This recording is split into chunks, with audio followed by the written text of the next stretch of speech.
2 years before the signing of the Declaration of Independence, a little girl was born in New York. Her name was Elizabeth Bailey. She grew up in a prominent, wealthy home, and at the age of 18, she married a very wealthy merchant who was involved with trade with ships to Europe, France, and England specifically. William and Elizabeth were married by Samuel Provost, who was the first Episcopal bishop of New York, and they were married at Trinity Church, which is still present and stay in there in New York. They made their home on Wall Street. Can you imagine? They had 5 children. In addition to that, the sudden death of both of William's parents, the couple took in William's 6 younger siblings from ages of 7 to 17. It was a huge house, but they had the means to provide. During the French Revolution from 1798 to 1800, the American shipping business with Europe fell apart.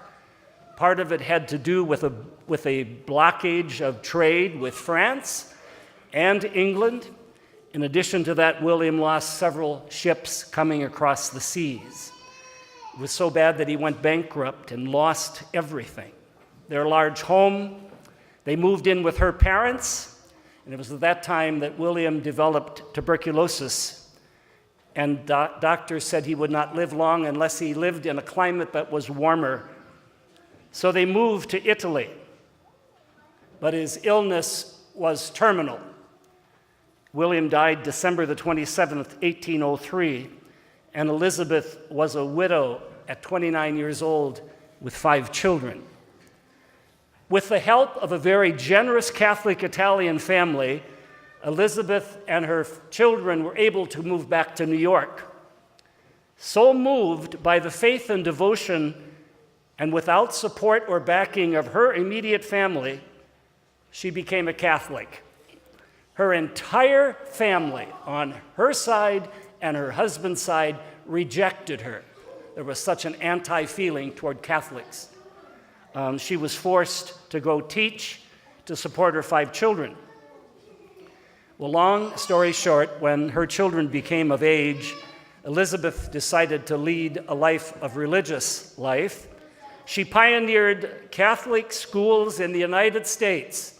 She was the founder of the American branch of the Sisters of Charity and was confirmed by Bishop Carroll, the first bishop of the United States. Now, as a member of our pastorate, we should be honoring this woman and seeing the incredible tasks and accomplishments she made. This incredible woman, a wife, a mother, a widow, and a convert to the faith, was canonized a saint in 1975 as the first American-born saint. She wasn't a martyr, she wasn't a mystic, she wasn't a great theologian, she did not receive the wounds of Christ, but Elizabeth Ann Seton was an incredible woman who devoted her life to her Catholic faith, and not only that, seeing the gifts that she had, she intended to share that with whomever she could. And we should be grateful for that in our pastorate. You know, she gave what she had to God. In our 2 readings today, we hear about 2 other widows. The first reading where Elijah the prophet was fed by this widow who had no other food. And the widow in the gospel gave to the temple all the money she had. Like Elizabeth Ann Seton, each of these widows gave with the same generous heart, and each had a perfectly legitimate reason and an excuse not to give. But each refused to opt for that excuse.